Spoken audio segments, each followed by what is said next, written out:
নতুন সূর্য, নতুন প্রাণ, নতুন সুর, নতুন গান। কাটুক বিষাদ, আসুক হর্ষ, শুভ হোক নববর্ষ। প্রিয় দর্শক, সবাইকে 1432 সালের নববর্ষের শুভেচ্ছা জানিয়ে শুরু করছি আমাদের গ্রিন ভিউ ক্লিনিক টেলিপ্রেসক্রিপশন। আজকে আমাদের প্রোগ্রাম একটু অন্যভাবে সাজিয়েছি। আমাদের সাথে আছেন ভ্যাকসিন নিয়ে কাজ করছেন স্বনামধন্য আন্তর্জাতিক ব্যক্তিত্ব সম্পন্ন ডক্টর আনিস সিদ্দিকী, এবং তিনি ইউনিসেফের টিম লিডার এবং সিনিয়র অ্যাডভাইজারের দায়িত্ব পালন করছেন নিউ ইয়র্কে। ডক্টর আনিস সিদ্দিকী, আপনাকে স্বাগত আমাদের স্টুডিওতে। অনেক ধন্যবাদ আমাকে আমন্ত্রণ জানানোর জন্য। আপনাকে প্রথমে আমি নববর্ষের শুভেচ্ছা জানাচ্ছি। আপনি এমন একটি সময় আমাদের দেশে আসছেন যে আসলে কালকে আমরা দেখলাম যে নববর্ষের যে আনন্দ উচ্ছ্বাস, মানে আসলেই আমরা জরা কাটিয়ে নতুন একটা দিনের সূচনা হয়েছে গতকালকে। আমরা সেই প্রত্যাশা নিয়েই আগামী দিন আমাদের বাংলাদেশের ভালো হোক সেই প্রত্যাশা নিয়ে শুরু করছি আমাদের আজকের অনুষ্ঠান। আপনার কাছে যারা দর্শক সবাইকে শুভ নববর্ষ। জি, ডক্টর আনিস, আপনি কাজ করছেন গ্লোবাল ভ্যাকসিনেশন নিয়ে। আপনি ইউনিসেফে খুব গুরু দায়িত্ব পালন করছেন।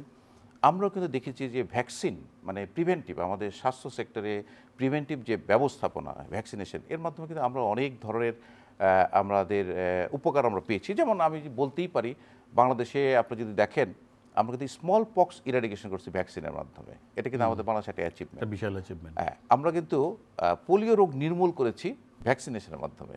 এটা আপনাদের সহযোগিতাই আমরা করেছি। আমরা কিন্তু কোভিড ভ্যাকসিনের মাধ্যমে কিন্তু এই যে মরণব্যাধি কোভিড থেকে কিন্তু আমরা আমাদের লোকরা অনেক রক্ষা পেয়েছি। এখন কিন্তু কোভিড আছে, কিন্তু ভ্যাকসিনেশনের কারণে কিন্তু অনেক কম হচ্ছে। তো এই যে গ্লোবাল ভ্যাকসিনেশন, আপনাদের ইউনিসেফের দায়িত্বে আছেন, আপনাদের অ্যাচিভমেন্ট কি? বেসিক্যালি আপনি কিন্তু অ্যাচিভমেন্টের কথা বলেই দিয়েছেন। মানে যখন ইপিআই প্রোগ্রামটা তো একটা গ্লোবাল প্রোগ্রাম, শুধু যে বাংলাদেশে হচ্ছে তা না, সারা পৃথিবীতেই মানে ইপিআই প্রোগ্রাম যেটা 1974 সালে শুরু হয়েছিল, সেটা এখন সব দেশে এটা হচ্ছে, ইমপ্লিমেন্টেশন হচ্ছে। তো অবশ্যই স্মল পক্স ইরেডিকেশন, পোলিও সারা পৃথিবী থেকে প্রায় চলেই গিয়েছে। শুধু দুটো দেশ, পাকিস্তান আর আফগানিস্তান, ওরা এখনও পোলিও নিয়ে ঝুঁকছে, বাট আশা করি যে ওখান থেকে পোলিও নির্মূল হয়ে যাবে। যদি ওই দুইটা দেশ থেকে পোলিও নির্মূল হয়ে যায়, তাহলে পৃথিবী পোলিও মুক্ত হলো। এছাড়াও কিছু কিছু ছোট ছোট রোগ আছে যেগুলো আমরা খুব জানি না, যেমন গিনি ওয়ার্ম, সেটা কিন্তু ভ্যাকসিনেশনের মাধ্যমে আফ্রিকাতে এটাকে মুক্ত করা হয়েছে। অবশ্যই আমরা তো এটা কল্পনাও করতে পারি না যে যদি কোভিড ভ্যাকসিন না আসতো তাইলে আমাদের পরিস্থিতিটা কি হতো এবং আমরা কি পরিস্থিতিতে ছিলাম। সুতরাং ভ্যাকসিন প্রোগ্রামের এইগুলোর সাথে সাথে আমরা যেগুলো সাধারণত দেখি না এখন চোখে, ডিপথেরিয়া, টেটেনাস, হ্যাঁ, তারপরে মিজেলস বা হাম, এটা অনেক কমেছে। তো এইরকম অনেকগুলো ভ্যাকসিন আমরা ইপিআই প্রোগ্রামের মধ্যে দিচ্ছি, যার কারণে ওই রোগগুলো নিয়ন্ত্রিত অবস্থায় আছে। তো যেখানেই কিন্তু, যেমন ধরেন নাইজেরিয়াতে ডিপথেরিয়া কাভারেজ কম হয়ে যাওয়ার কারণে ওদের ডিপথেরিয়া আউটব্রেক শুরু হয়েছে। সুতরাং সমস্যাটা তখন দেখা যায় যখন এই রোগগুলোর প্রাদুর্ভাব হয়। কিন্তু যতক্ষণ পর্যন্ত আমরা এই প্রাদুর্ভাব না দেখি, আমরা কিন্তু সমস্যার গভীরতা বুঝতে পারি না। সুতরাং এই 3-4টা রোগের কথা বললেন, সেগুলো নির্মূল হয়েছে, সেগুলো নির্মূলের পথে। যেমন গভীরতা, যেমন বলছে, আমরা তো কোভিড যোদ্ধা ছিলাম, আমরা কিন্তু হসপিটালে কোভিডের আমরা চিকিৎসা দিয়েছি। আমরা দেখেছি আসলে এই কোভিড তো অনেক চিকিৎসক মারা গেছে, অনেক মানুষ মারা গেছে। হ্যাঁ, তো এই ভ্যাকসিন আসার পরে কিন্তু সেটা কিন্তু অনেকটা কমে গেছে। তো আপনার কাছে আমি জানতে চাইবো যে আপনি ইউনিসেফে আছেন, নিউ ইয়র্কে কাজ করছেন, আপনি গ্লোবাল নিয়ে চিন্তা করছেন, আমাদের বাংলাদেশের অবস্থানটা কেমন? দেখেন, আপনি যদি দেখেন প্রাইমারি হেলথ কেয়ার বা পাবলিক হেলথ, হ্যাঁ, সেখানে ইপিআইকে বলা হয় ফ্ল্যাগশিপ প্রোগ্রাম। এইটা হচ্ছে যে একটা খুব প্রমিনেন্ট একটা প্রোগ্রাম, যেটা সাকসেসফুল থ্রু আউট গ্লোবালি। এবং বাংলাদেশ কিন্তু শুরু থেকেই এইখানকার কাভারেজ সবসময় কিন্তু অনেক বেশি, এবং জনগণের মধ্যে এটা গ্রহণযোগ্যতা অনেক বেশি, যার ফলে বাংলাদেশকে কিন্তু যে ইমিউনাইজেশনের ক্ষেত্রে একটা পাথ ফাইন্ডার কান্ট্রি বলা হয়, যে পথ প্রদর্শক। ধরেন এইচপিভি ভ্যাকসিন, কথার কথা, যে এটা ইমপ্লিমেন্টেশন করতে হবে, তাহলে কোথায় করতে হবে? প্রথমে বাংলাদেশ বা এরকম আরও দু একটা কান্ট্রি যারা ভালোভাবে ইমপ্লিমেন্টেশন করতে পারে। সো বাংলাদেশে ইপিআই আপনার মানে সুনাম সব জায়গাতেই আছে, আমরাও সেই সুনামের ভাগীদার। আমরা যখন বিভিন্ন দেশে যাই, যখন লোকজন বলে যে না, আমি যখন বলি যে আমি বাংলাদেশ থেকে আসছি বা আমি বাংলাদেশে কাজ করেছি, সো ইমিডিয়েটলি একটা পজিটিভ একটা মানে পরিস্থিতি তৈরি হয়, একটা লোকজন ভাবতে থাকে ও না, তোমার বাংলাদেশে যদি সম্ভব হয় তাহলে কেন আমরা করতে পারবো না? বাংলাদেশে কিভাবে এটা ভালো করে সম্ভব হয় সেটা আমাদেরকে একটু বলো। সো আমরা বিভিন্ন বিষয় বলি, কিন্তু আসলে এক এক দেশের চ্যালেঞ্জ এক এক রকম। তো আমি যখন বাংলাদেশে কাজ করেছি আমি ভেবেছি যে তো আমি তো সব কিছু জানি। তারপর আমি ভারতে গিয়ে কাজ করলাম 12 থেকে 13 বছর। সেখানে চ্যালেঞ্জেস কমপ্লিটলি ডিফারেন্ট, বাংলাদেশের সাথে এটা কোনো মিলই নাই। তারপরে যখন আমি ভারতে 13 বছর কাজ করলাম, তো আমি ভাবলাম যে তখন আমাকে আমার অফিস বললো যে তুমি এখন নাইজেরিয়াতে যাও। তাই বললাম যে যাক, বাংলাদেশ নাইজেরিয়া ভারত কাজ করেছি, তো নাইজেরিয়া তো মানে আমার জন্য মানে এটা খুব সহজই হবে। গিয়ে দেখলাম যে এমন সব সমস্যা যেটা আমি কোনোদিনই দেখি নাই। সো সেই হিসাবে Bangladesh is doing very well, মানে আমি বলবো। কিন্তু চ্যালেঞ্জ এখন আছে, সেটা হচ্ছে ইংরেজিতে একটা শব্দ আছে কমপ্লাসেন্সি, মানে আত্মসন্তুষ্টি। মানে সবাই বলছে আমরা ভালো, তার মানে আমরা ভালো, কিন্তু এর চেয়ে ভালো কি আর সম্ভব?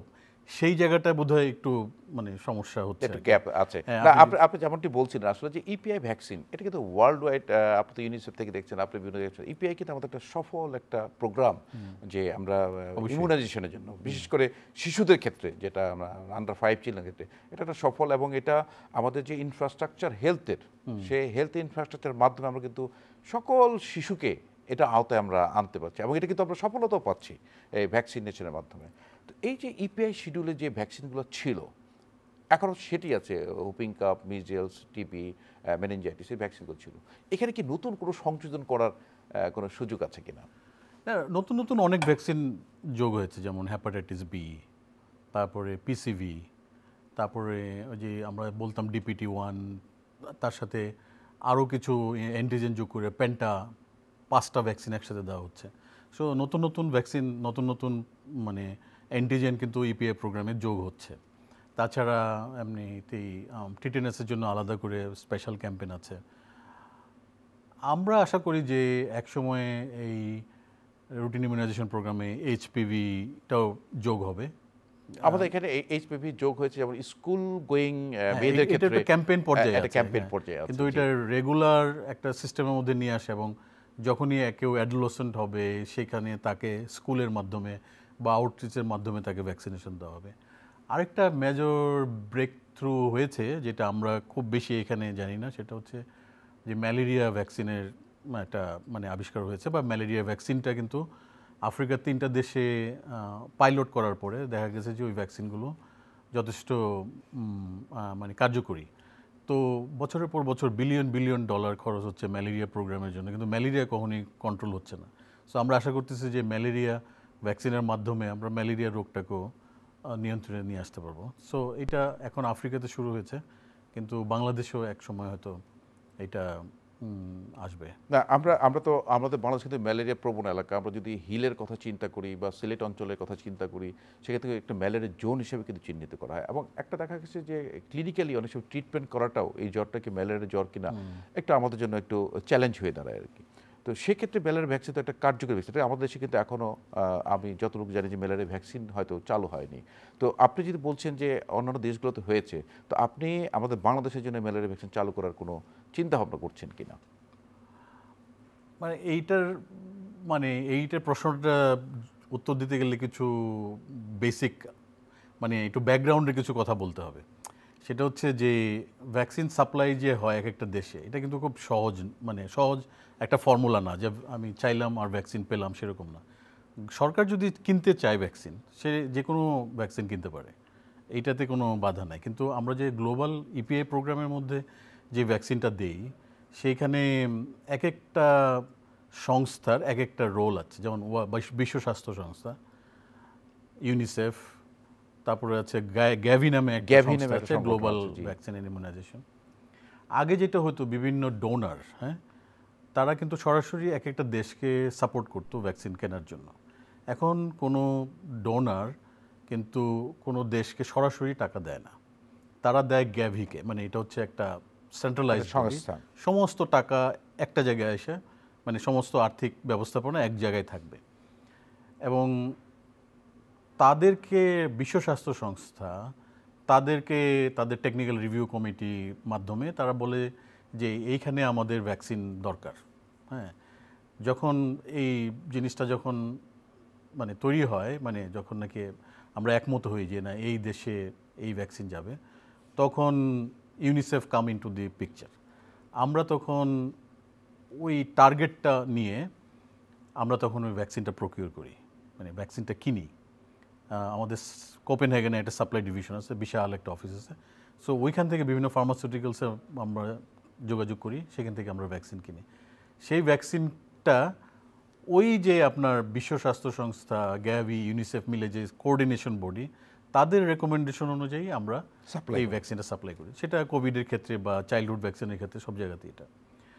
এখন ম্যালেরিয়া যে ভ্যাকসিন, সেটা যেহেতু মানে এটাও ফ্রি দেওয়া হচ্ছে, যারা পাবে তারা ফ্রি পাবে। এবং দেখা গেছে যে WHO অ্যান্ড ইউনিসেফের যে আমাদের জয়েন্ট কমিটিস, আমরা আইডেন্টিফাই করেছি যে আফ্রিকাতে এই রোগের প্রাদুর্ভাব বেশি, এবং যে সমস্ত দেশে এই রোগের প্রাদুর্ভাব বেশি তারা গরিব, তাদের ভ্যাকসিন কেনার ক্ষমতা নাই। সুতরাং তাদেরকে প্রায়োরিটাইজ করা হচ্ছে।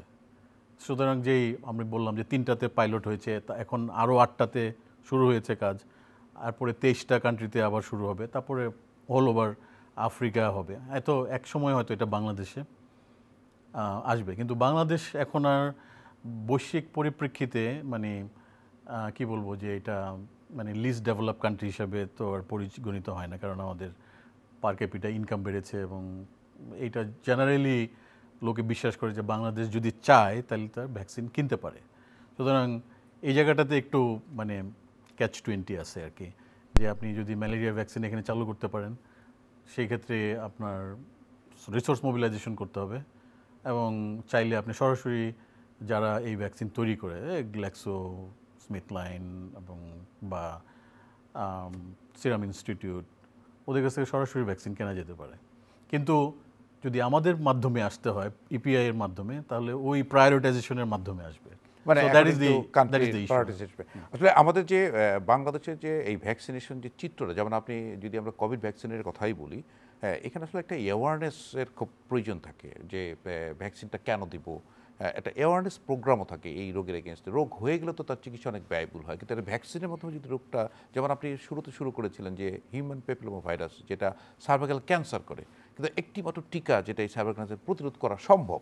যে তো এরকম আমরা কিন্তু আরও দেখি যে আমাদের গ্লোবালি আপনি চিন্তা করেন ক্যান্সার রোগের সংখ্যা বেড়েই চলছে, এবং অন্যান্য বিভিন্ন ধরনের নতুন নতুন কিন্তু কিছু রোগ আসছে। এগুলো ভ্যাকসিনের ব্যাপারে আপনাদের কোনো, বিশেষ করে আমি ক্যান্সারের কথা বলছি, কোনো ভ্যাকসিন তৈরি করার সুযোগ আছে কিনা, বা এটা নিয়ে আপনাদের কোনো গবেষণা আছে কিনা? মানে বেসিক্যালি নানান ধরনের গবেষণা চলছে, মানে অ্যান্টি ক্যান্সার ভ্যাকসিন করা যায় কিনা বিভিন্ন ইনস্টিটিউট চেষ্টা করছে। National institute of health in NIH বলি আমরা, USA, বা আরও পায়োনিয়ার যে ইনস্টিটিউশনগুলি আছে ইউরোপে, মানে যথেষ্ট মানে অ্যাডভান্স রিসার্চ হচ্ছে বিভিন্ন স্পেসিফিক ডিজিজ কেন্দ্রিক।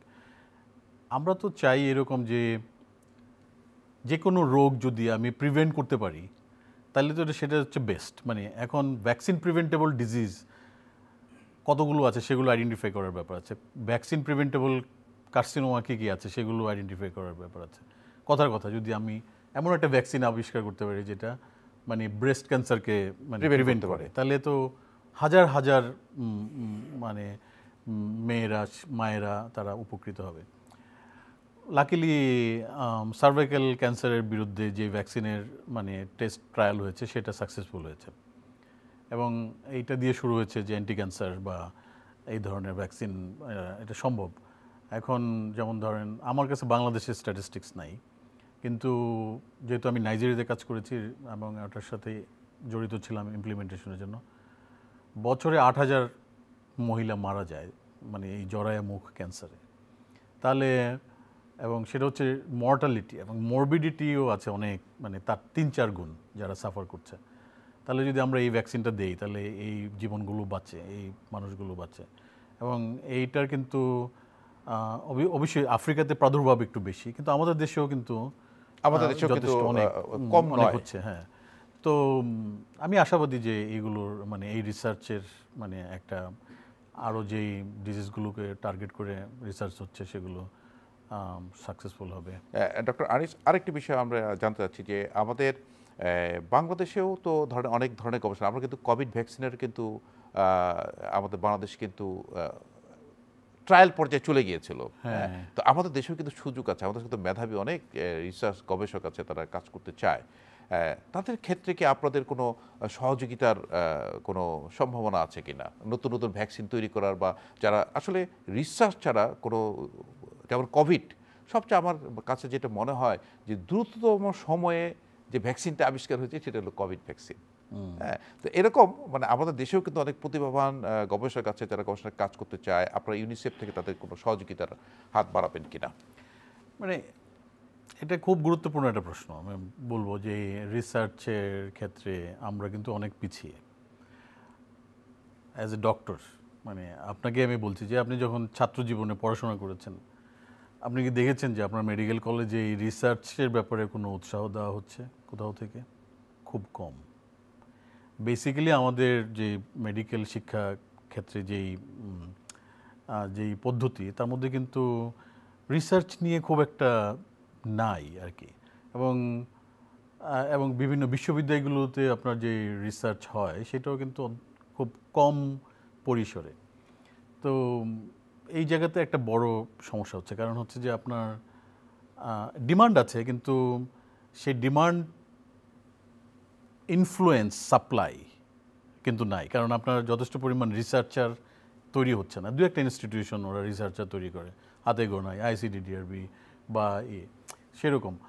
তো সেই জায়গাটাতে একটা বড় আমাদের গ্যাপ আছে। আর হচ্ছে যে আপনি মানে আমি স্ট্যাটিস্টিক্স দিতে পারি যে ভারতে যে ইনস্টিটিউশনগুলোতে যে রিসার্চ হয় এবং যারা রিসার্চার তারা যে পরিমাণ ফেলোশিপ বিভিন্ন দেশের ইনস্টিটিউশন থেকে পায়, ইটস আনবিলিভেবল, $1 বিলিয়ন। এবং তারা কিন্তু ওই রিসার্চ গ্র্যান্ট নিয়ে নিজেদের দেশে রিসার্চ করে, তারপরে সেখান থেকে আবার তারা এই এক্সচেঞ্জ প্রোগ্রামের মধ্যে বাইরে যায়, নিজের দেশে মানে কন্ট্রিবিউট করে, এবং বাইরেও কিন্তু তারা কন্ট্রিবিউট করে।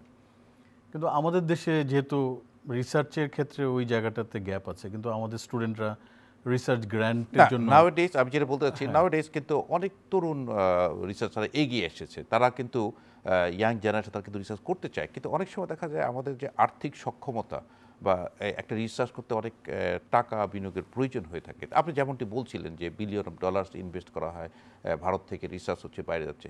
তো সেই প্রক্রিয়াটা আমাদের দেশে একটা ইউনিসেফের গাইডলাইনে অথবা যে কোনো একটা সংস্থার গাইডলাইনে আপনারা যদি করার সুযোগ তৈরি করে দেন, আমাদের দেশেও কিন্তু রিসার্চ অনেক বাড়বে বলে আমি বিশ্বাস করি। অবশ্যই আমি বেসিক্যালি WHO বা ইউনিসেফ, আমরা যারা ইউএন ইয়েতে কাজ করি, আমাদেরও ফাইন্যান্সিয়াল কনস্ট্রেন্ট আছে, কিন্তু রিসার্চকে কিন্তু সব জায়গায় প্রমোট করা হয়। এবং যদি যে কোনো ভ্যাকসিনেশন প্রোগ্রামে রিসার্চের জন্য আলাদা করে একটা আলাদা একটা বরাদ্দ থাকি, তো সেই জায়গাতে আমার মনে হয় যে আমাদের যারা তরুণ রিসার্চার তাদের এগিয়ে আসা দরকার, আমাদের সাথে যোগাযোগ, বিশেষ করে বিশ্ব স্বাস্থ্য সংস্থার সাথে।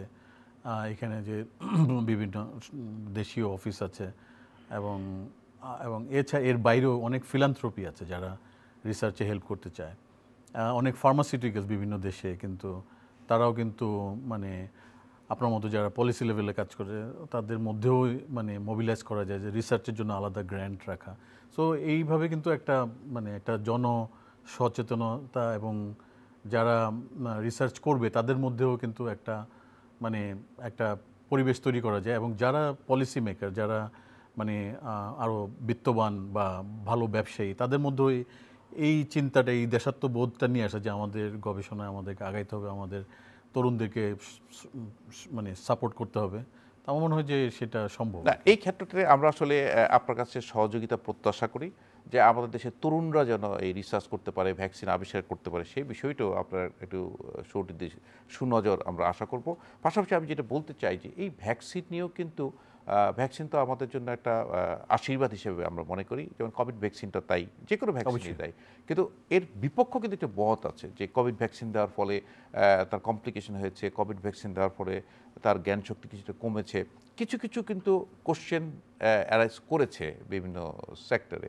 তো সেই বিষয়টা যদি আপনি একটু আমাদেরকে ক্লিয়ার করতে পারেন, এটা একটা অ্যাওয়ারনেস মূলক প্রোগ্রাম, সেই জন্য জনগণকে অ্যাওয়ার করার জন্য আমি প্রশ্নটি আপনাকে উত্থাপন করলাম। মানে বেসিক্যালি সব ভ্যাকসিনেরই কিছু না কিছু তো আমরা যেটাকে বলি সাইড ইফেক্ট, হ্যাঁ। যেমন আপনি অনেক কিছু, মানে একটা ভ্যাকসিন দিলেন, লক্ষ লক্ষ শিশু বেঁচে গেল, কিন্তু একটা বা দুইটা কেস হতে পারে যেখানে সাইড ইফেক্ট হচ্ছে। আমি একটা উদাহরণ দিই যে আপনি যদি পোলিও ভ্যাকসিন দেন, যেহেতু পোলিওটা বাংলাদেশ থেকে নির্মূল হয়ে গেছে, সো আপনি যদি পোলিও ভ্যাকসিন দেন তাহলে অন্তত 10 লাখের মধ্যে 3টা বাচ্চার সাইড ইফেক্ট হতে পারে। 10 লাখের মধ্যে? 10 লাখের মধ্যে। এখন আপনি যদি চিন্তা করেন যে না, আমি পোলিও ভ্যাকসিন দিব না কারণ এই 3টা বাচ্চা সাফার করবে, কিন্তু তাহলে কতগুলো বাচ্চা, তার এগেনস্টে কতগুলো বাচ্চা, মানে 9,99,099, মানে 97টা বাচ্চা কিন্তু সাফার করছে। মানে আপনি যদি পোলিও, এখন তো আমরা পোলিওর কোনো প্রাদুর্ভাব দেখি না বা কোনো রোগী দেখি না, তাহলে এখানে একটা ইনফর্ম চয়েসের ব্যাপার আছে যে আমি কোনটা নেব। হ্যাঁ, কোভিডের ক্ষেত্রে, মানে কোভিড ভ্যাকসিনের যে, মানে চেঞ্জ দিয়েছে, মানে এটা গেম চেঞ্জার, মানে প্যান্ডেমিকের জন্য, তাই না? আমরা অনেক চেষ্টা করেছি, কিন্তু এটা মানে সাধারণ চিকিৎসার মাধ্যমে বা ক্লিনিক্যাল চিকিৎসার মাধ্যমে এটা হয় না, ভ্যাকসিনের মাধ্যমে হয়েছে। কিন্তু সেই ভ্যাকসিনের যে সাইড ইফেক্ট নাই সেটা বলা যাবে না, কিন্তু আলটিমেটলি এইটার, আমরা বলি যে এইটার আপনি যদি ওয়েট করেন তো এটার ওয়েটেজ অনেক হাই, মানে ভ্যাকসিনের ওয়েটেজ অনেক হাই। এখন এইটা সত্য যে যারা ভ্যাকসিন নিতে চায় না বা যাদের ভ্যাকসিন সম্পর্কে মানে সন্দেহ আছে, এগুলো অনেকগুলো কারণ আছে। এটা হতে পারে অনেকে রিলিজিয়াস কারণে এটা নিতে চায় না, অনেকে মানে বিভিন্ন, তাদের হয়তো এটা সায়েন্স সম্পর্কে সন্দেহ আছে, অনেক রকম পলিটিক্যাল কারণও থাকতে পারে। মানে আমি একটা ছোট উদাহরণ দিই, আমি ভারতে 13 বছর কাজ করেছি। তো আমি যখন ভারতে যাই তখন আমি যখন স্ট্যাটিস্টিক্স দেখলাম যে উত্তরপ্রদেশে 1200 পোলিও কেস ছিল, 2004-এর কথা বলছি। এবং সেই 1200 পোলিও কেসের মধ্যে যখন আমরা এটাকে ভাগ করলাম যে গ্রামে কয়টা হয়, শহরে কয়টা হয়েছে আর কি দেখলাম। তারপরে দেখলাম যে এটা হিন্দু কমিউনিটিতে কত এটা প্রাদুর্ভাব, মুসলিম কমিউনিটি কত প্রাদুর্ভাব, আবার হিন্দু কমিউনিটির মধ্যে লোয়ার কাস্ট, হায়ার কাস্ট এরকম আছে, তাদের মধ্যে কীরকম। আমরা দেখলাম যে 80% পোলিও মুসলিম কমিউনিটিতে, ওয়ারেজ মুসলিমস আর মানে 18%, মানে উত্তরপ্রদেশের জনসংখ্যার 18%।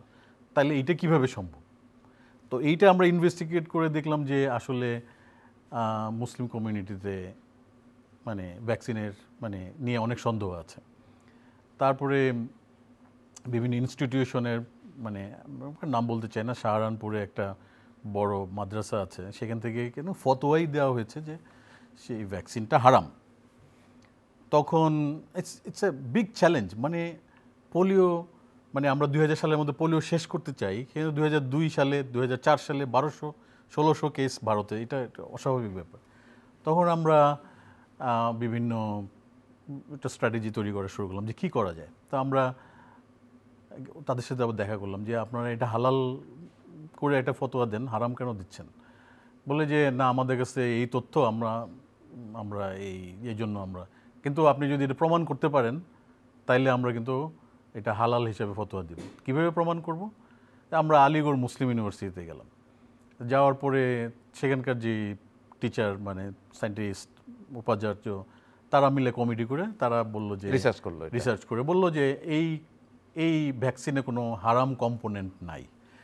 সেই লেটার নিয়ে আমরা আবার তাদের সাথে বসলাম। এটা একটা লং প্রসেস, মানে 1-2 বছর সময় লেগেছে। তারপরে ফাইনালি তারা বললো যে না, পোলিও ভ্যাকসিন সেফ অ্যান্ড হালাল। তারপরে কিন্তু র্যাপিডলি আমরা মানে দ্রুত আমরা কিন্তু কমিউনিটিতে করতে পেরেছি। নিউ ইয়র্কে আছে যে কতগুলো কমিউনিটি আছে ইহুদি কমিউনিটির মধ্যে, যারা গোঁড়া, তারা কিন্তু ভ্যাকসিন নেয় না। এবং সরকার তাদেরকে বাধ্য করতে পারে না ভ্যাকসিন নেওয়ার জন্য। কিন্তু দেখা যাচ্ছে ওদের মধ্যে মিজেলস কেস হচ্ছে বা তাদের মধ্যে কিছু ভ্যাকসিন দিয়ে প্রিভেন্ট করা যেত এরকম রোগ হচ্ছে।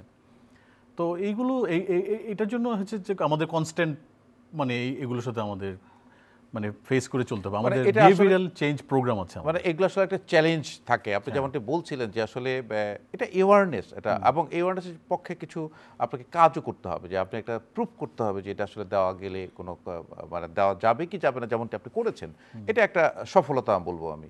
আপনি আমাদের বাংলাদেশ নিয়ে আমি যদি বলি যে বাংলাদেশের যে ভ্যাকসিন এবং বাংলাদেশের যে সম্ভাবনা, নতুন সরকার এসেছে এবং এটা কিন্তু তরুণ প্রজন্মের একটা সরকার তারা কিন্তু অনেক কাজ করছে, ভাবছে এই স্বাস্থ্য সেক্টর নিয়ে কীভাবে আর ডেভেলপ করা যায়। তো যে কোনো দেশেরই প্রাণ হলো স্বাস্থ্য এবং শিক্ষা, এটা উন্নয়ন করার জন্য। তো এই স্বাস্থ্য সেক্টরে আপনি আপনার লেভেল থেকে আর কি ধরনের অবদান রাখতে পারেন বা কি জিনিস করলে আমরা স্বাস্থ্যতে আরও এগিয়ে যাব বলে আপনি বিশ্বাস করেন? দেখেন, আমি বেসিক্যালি আমার কাজ হচ্ছে মানে মোস্টলি ইমপ্লিমেন্টেশন। আমি ডাইহার্ড ইমপ্লিমেন্টেশন প্রোগ্রাম নিয়ে আমি কাজ করি। এবং মানে আমি যখন একটা ভ্যাকসিন রোল আউট হয় আমি তখন চিন্তা করি এটা বাংলাদেশের গ্রামে প্রতিটা বাড়িতে কিভাবে যাবে, বা ভারতের একটা গ্রামের প্রতিটা বাড়িতে কিভাবে যাবে, কিংবা নাইজেরিয়ার একটা প্রত্যন্ত অঞ্চলে কিভাবে যাবে। সো বেসিক্যালি আমার কাজের ধরনটা হচ্ছে ওরকম যে যখন আমরা ভ্যাকসিন চিন্তা করি যে এটা রোল আউট করবো, তখন সেখান থেকে শুরু করে একদম এটাকে বলি যে লাস্ট মাইল মনিটরিং, মানে লাস্ট মাইল পর্যন্ত ভ্যাকসিনটাকে পৌঁছানো। সেটা যেহেতু আমি মানে হেডকোয়ার্টারে কাজ করি, সুতরাং আমার কিছু পলিসি লেভেলে কাজ করতেই হয়, মানে আমার সম্পৃক্ততা আছে। তো বাংলাদেশে এই মুহূর্তে আমরা আসলে হেলথ সিস্টেমকে যেভাবে অ্যাসেস করি, বিশেষ করে সাধারণভাবে আর কি, আমরা অ্যাসেস করি যে মানে হাসপাতালে গেলে কীরকম চিকিৎসা পাওয়া যায়, ঠিক আছে? কিন্তু হেলথ সিস্টেমটা কিন্তু হাসপাতাল কেন্দ্রিক না। আপনি যদি এভাবে আপনি একটা পিরামিড চিন্তা করেন, তাহলে হেলথ সিস্টেমটার হাসপাতালটা হচ্ছে এটার উপরে আর কি, টারশিয়ারি, মানে একদম মানে পিরামিডের উপরে আর কি, চূড়ায় আছে। হ্যাঁ। আর যে বেসটা মেইন সেটা হচ্ছে প্রাইমারি হেলথ কেয়ার। আমি যে কয়টা দেশে কাজ করেছি, মানে বাংলাদেশ, ভারত, নাইজেরিয়া, আফগানিস্তান এবং পাকিস্তানে খুব অল্প সময়, এই সবগুলো দেশের মধ্যে বাংলাদেশে প্রাইমারি হেলথ কেয়ার হচ্ছে বেস্ট। কারণ আপনি আমি যে সমস্ত দেশে কাজ করেছি, প্রতি ৬,০০০ জনগণের জন্য একজন হেলথ অ্যাসিস্ট্যান্ট, যদিও এখন হেলথ অ্যাসিস্ট্যান্টের পোস্ট অনেক খালি, প্রতি ৬,০০০ জনগণের জন্য একজন হেলথ অ্যাসিস্ট্যান্ট, সাথে আবার ফ্যামিলি অ্যাসিস্ট্যান্ট। তারপরে আপনার যে মানে ইউনিয়ন লেভেলের হেলথ ফ্যাসিলিটি, তারপর থানা লেভেলে হেলথ ফ্যাসিলিটি, এরকম কিন্তু কোনো দেশে আমি দেখি নাই। মানে ইভেন আপনি যদি ভারতের কথা বলেন, তারা কিন্তু মানে প্রাইমারি হেলথ কেয়ারে আমাদের থেকে অনেক অনেক মানে এই লেভেলে তারা এখন স্বপ্ন দেখছে যে আমরা এই লেভেলে যাব, ৬,০০০ লোকের জন্য আমরা একজন হেলথ অ্যাসিস্ট্যান্ট দেবো বা এইসব। কিন্তু সমস্যা হচ্ছে যে এরপরে যদি আপনি টারশিয়ারি লেভেলে যান, সেখানে হয়তো অনেক রকম চ্যালেঞ্জ বা সমস্যা আমরা দেখি। তো আমি মনে করি যে সরকারের উচিত হবে এই প্রাইমারি হেলথ কেয়ারে আরও বেশি ইনভেস্ট করা, হ্যাঁ, যাতে করে আপনার মানে এই যে আমাদের সাকসেস এটাকে ধরে রাখা। হ্যাঁ, আমি এভাবে দেখি আর কি, যে আমার যে সাকসেসটা আছে সেটাকে আমাকে ধরে রাখা এবং এটাকে আরও ইমপ্রুভ করা। মানে আমি এখন বলতে পারবো না যে আমার টপ নচ মানে একটা হসপিটাল যেখানে মানে পৃথিবীর সমস্ত রোগের চিকিৎসা সম্ভব এরকম, সেটার জন্য অনেক রিসোর্স বা অনেক কিছু দরকার হয়। কিন্তু যেটা আমি করতে পারি, যে আমার যে প্রাইমারি যে রোগগুলি সেগুলি আমি প্রিভেন্ট করতে পারি, বাচ্চাদেরকে আমি টিকা দিতে পারি। কিন্তু আমার কাছে কেন যেন মনে হচ্ছে যে এখানে হয়তো আমাদের মনোযোগ অনেক কমে গেছে। না, আমাদের মনোযোগ আরো বাড়ানো উচিত। আপনি একটা জিনিস খেয়াল করেন, আমরা যখন Sylhet M A Usmani medical কলেজে একসাথে পড়াশোনা করেছি, তখন আমরা কিন্তু ডেঙ্গুর নাম শুনিনি, তখন কিন্তু চিকুনগুনিয়ার নাম শুনিনি, তখন কিন্তু আমরা কোভিডের নাম শুনিনি। কিন্তু আমরা পরবর্তী সময় দেখলাম যে আমরা যখন অনেক বছর পরে যখন আমরা হসপিটালে চাকরি করলাম, তখন এই রোগগুলো আমরা পেলাম এবং পাচ্ছি।